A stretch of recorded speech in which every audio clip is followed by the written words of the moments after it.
जैसे ही मैंने वीडियो बनाई तो जितने भी चमचे हैं, जितने बुखारी ग्रुप के चमचे हैं, ये सारे बिलों से बाहर निकल कर आ गए। और 2 दिन से लगातार ये लोग मुझे, मुनाफिकों का ग्रुप जो है वो धमकियां दे रहा है, मुझे एसएमएस कर रहा है।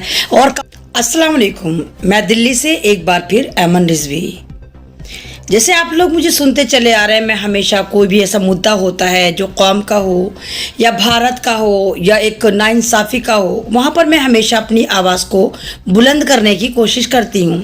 3 साल पहले भी अगर आप मुझसे जुड़े हुए हैं तो आपको याद होगा, मैंने एक जामा मस्जिद के अंदर से भी एक लाइव करके दिखाया था, जहां जामा मस्जिद के अंदर मैंने आपको दिखाया था किस कदर गंदगी है, किस कदर बेहुरमती हो रही है, किस कदर वहां पर आशिक ग्रुप आता है, लव बर्ड आते हैं, लड़का लड़की आते हैं और उन पर कोई ध्यान नहीं दिया जाता। वो आते हैं और अपना उनकी एक आदत होती है, आशिक जो एक तन्हाई में करते हैं। मैं क्या बोलूं, फिर आप कहेंगे कि मैं बहुत ज़्यादा बोलती हूं और बहुत ज़्यादा बोल्ड स्टैंड लेती हूं। तो उसी मुद्दों पर बात करते हुए जामा मस्जिद की कुछ फ़ोटोग्राफ्स, कुछ वीडियो वायरल हो रही थी, जिन पर मैंने भी वीडियो बनाई, जहां जामा मस्जिद में लड़का लड़की आराम से हक कर रहे हैं, किस कर रहे हैं। और जामा मस्जिद के पास एक बिल्कुल बराबर में ही एक ऐवान शाही बना दिया गया है, जो अब्दुल्ला बुखारी साहब और अहमद बुखारी और के जो जानाशीन हैं, इनके बेटे हैं, उनका है। वहाँ पर भी पूरी अच्छी खासी बेहुरमती, शराब, हुक्का वगैरह जो है वो परोसा जा रहा है।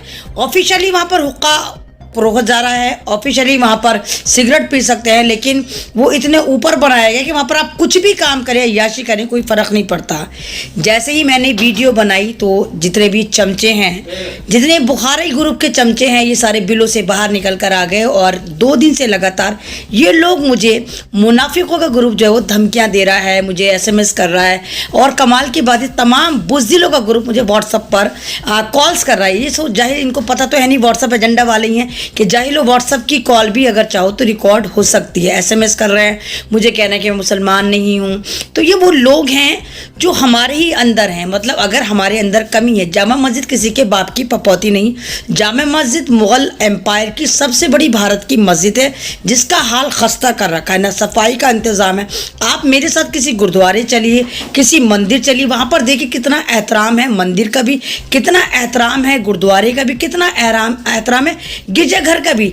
लेकिन जैसे ही मैंने जामा मस्जिद के बारे में बताया, जामा मस्जिद के बारे में बेनकाब करा, और जिस तरह इनके जानाशीन जो शराब वराब भी पीते हैं, पूरा ये जो ग्रुप है इनका, बुखारा ग्रुप है, इनके बेटे हैं, या तो शराब तक पीता है। मैंने कल की वीडियो में नहीं बोला था, लेकिन मैं आज बता रही हूँ कि या जो इनका भाई है वो शराब भी पीता है। 4-5 उसकी गर्लफ्रेंड हैं जो मुसलमान नहीं है, शादीशुदा अलग हैं, और हर वक्त शराब और नशे की हालत में रहता है, गांजा इनके चढ़ा रहता है। तो मेरा सवाल सिर्फ यही है और वक्फ बोर्ड से है कि जामा मस्जिद जो है, जब मुग़ल चले गए तो ये किसी के बाप की पपौती नहीं है। जब इलेक्शन होते हैं तो जामा मस्जिद में क्यों नहीं, और जब हम डॉक्टर बनते हैं तो हमें या तो MBBS होना चाहिए या BUMS होना चाहिए। जब हम टीचर बनते हैं हमें MA या BEd होना चाहिए।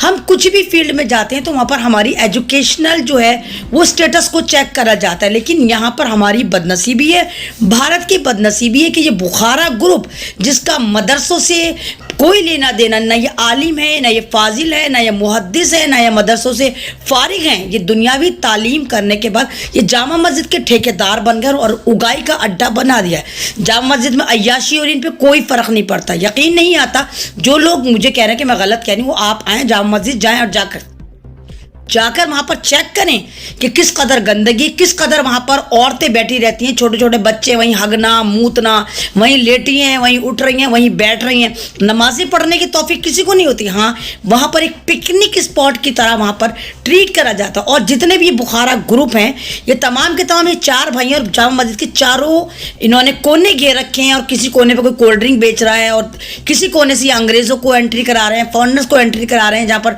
लुंगियों को किराए पर दिया जा रहा है, कैमरे को किराए पे दिया जा रहा है। यानी कि अगर कोई कैमरा लेकर घुस रहा है तो ये उसका किराया वसूलते हैं, लुंगी 200-300 रुपए में देते हैं। तो सारा जो इनका तवज्जो है वो जामा मस्जिद की तरफ नहीं, वो ये है कि किस तरह जामा मस्जिद के नाम पर, शाही मस्जिद के नाम पर उगाई करी जाए। क्योंकि जामा मस्जिद हिंदुस्तान की ही नहीं, दुनिया में एक अहमियत रखती है, जिसको शाहजहां ने बनवाया था। इस मस्जिद का तक़द्दुस इतना था, इतना तक़द्दुस था कि शाहजहां ने यहाँ तक कहा था कि मैं ऐसे आदमी से इसकी नींव रखवाना चाहता हूँ जो हमेशा बावजू रहता हो, जिसने कभी बिना वजू के आसमान ना देखा हो, कभी किसी औरत पर गलत नज़र ना पड़ी हो, जिसकी तहज्जुद की नमाज ना छूटी हो, और फाइनली उनके इस जो इनका जो मियार था वो खुद ही उतरे थे और उन्होंने खुद ही नींव रखी थी एक जामा मस्जिद, जिसके एहतराम के तौर पर उसको इतना ऊंचाई पे बनाया गया ताकि जामा मस्जिद से कोई ऊंची बिल्डिंग ना हो। आज उसकी पामाली देखने लायक है और लोग मुझे टारगेट कर रहे हैं, वहां जाकर देख कर नहीं आ रहे कि आखिर वहां पर हो